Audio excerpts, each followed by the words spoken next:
Assalamualaikum warahmatullahi wabarakatuh. Saya Aldi Firdana. Kami dari kelompok 5 akan membahas tentang komunikasi sosial. Berdasarkan definisi, kami mengutip 3 pendapat ahli. Yang pertama yaitu menurut Gostein. Menurut Gostein, komunikasi sosial merupakan keterampilan yang harus diambil pada individu yang menjalani interaksi dengan individu, dalam interaksi individu ataupun kelompok individu lainnya. Yang kedua yaitu menurut Oteng Sutisna. Menurutnya, komunikasi sosial merupakan proses interaksi antara orang ataupun kelompok lainnya guna untuk mempengaruhi orang lain dalam suatu organisasi tertentu. Hal ini disebut juga dengan pola komunikasi organisasi. Yang ketiga yaitu menurut Fandi Ciptono dan Anastasia Diana.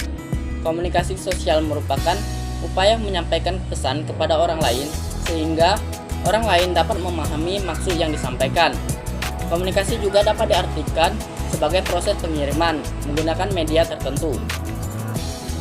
Nah, berdasarkan 3 pengertian menurut ahli tersebut, maka dapat kita katakan bahwa pengertian komunikasi sosial adalah interaksi yang dilakukan oleh individu ataupun kelompok guna saling menyampaikan informasi agar dapat terciptanya tujuan melalui media tertentu.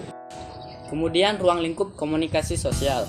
Kegiatan komunikasi sosial terjadi pada banyak tingkatan, yang dikelompokkan pada tingkatan makro dan tingkatan mikro.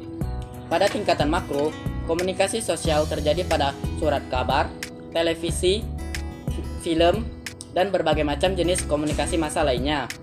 Kemudian pada tingkatan mikro, komunikasi sosial terjadi di dalam rumah, pada tetangga, ruang kelas, ruang kerja, dan lain-lain sebagainya. Dengan demikian, dapat dikatakan bahwa ruang lingkup komunikasi sosial terjadi pada konteks komunikasi interpersonal dan komunikasi massa. Kemudian penyampaian materi selanjutnya akan disampaikan oleh rekan saya yaitu Sri Novita. Kepadanya saya persilakan. Saya Sri Novita menjadi presentator yang kedua. Materi selanjutnya mengenai unsur-unsur dari komunikasi sosial. Unsur komunikasi sosial terdapat 5 unsur, yakni komunikator, pesan, media, komunikan, dan feedback. Komunikator berperan sebagai pengirim pesan atau informasi baik kepada individu, kelompok maupun organisasi. Selanjutnya, unsur pesan merupakan objek atau suatu informasi yang dikirim oleh komunikator. Selanjutnya, unsur media. Media merupakan fasilitator dari pesan yang dikirimkan oleh komunikator, baik berupa visual, verbal, nonverbal, tulisan maupun lisan.